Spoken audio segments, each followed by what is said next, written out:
സംസ്ഥാനത്തിന്റെ സാമ്പത്തിക സ്ഥിതിയിൽ ഗുരുതര പരാമർശങ്ങളുമായി CNDG റിപ്പോർട്ട്. സാമ്പത്തിക ഉത്തരവാദിത്ത നിയമങ്ങളിലെ ലക്ഷ്യങ്ങളൊന്നും നേടിയില്ല എന്നും നിയമസഭയുടെ മേശപ്പുറത്ത് വച്ച റിപ്പോർട്ടിൽ പറയുന്നു. കിഫ്ബിക്ക് നീക്കിവെച്ച വിഹിതം സർക്കാർ ബാധ്യത തന്നെയാണെന്നും റിപ്പോർട്ടിൽ രേഖപ്പെടുത്തുന്നുണ്ട്.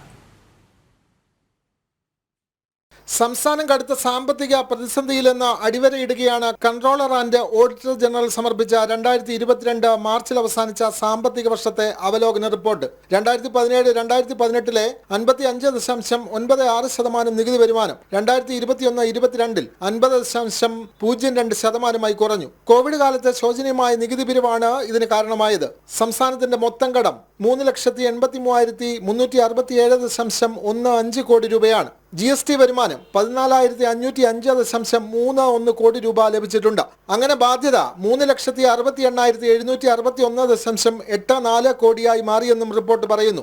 GST വരുമാനം സമ്പൂർണ്ണമായും കേന്ദ്രം തട്ടിയെടുക്കുന്നുവെന്ന് ഭരണപക്ഷം ആരോപണം ഉന്നയിക്കുമ്പോഴാണ് ഈ രേഖകൾ സത്യാവസ്ഥ വെളിപ്പെടുത്തുന്നത്.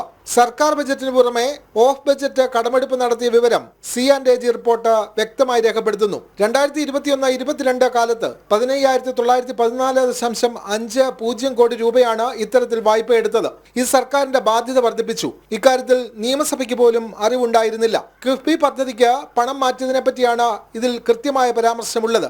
കിഫ്ബിക്ക് വേണ്ടി മാത്രം 14 കോടിയോളം രൂപയാണ് സർക്കാർ ചെലവഴിച്ചത്. ഇത് സംസ്ഥാന സർക്കാരിന്റെ ബാധ്യത തന്നെയെന്നും CNDG വ്യക്തമായി രേഖപ്പെടുത്തുന്നു. ജനം, തിരുവനന്തപുരം.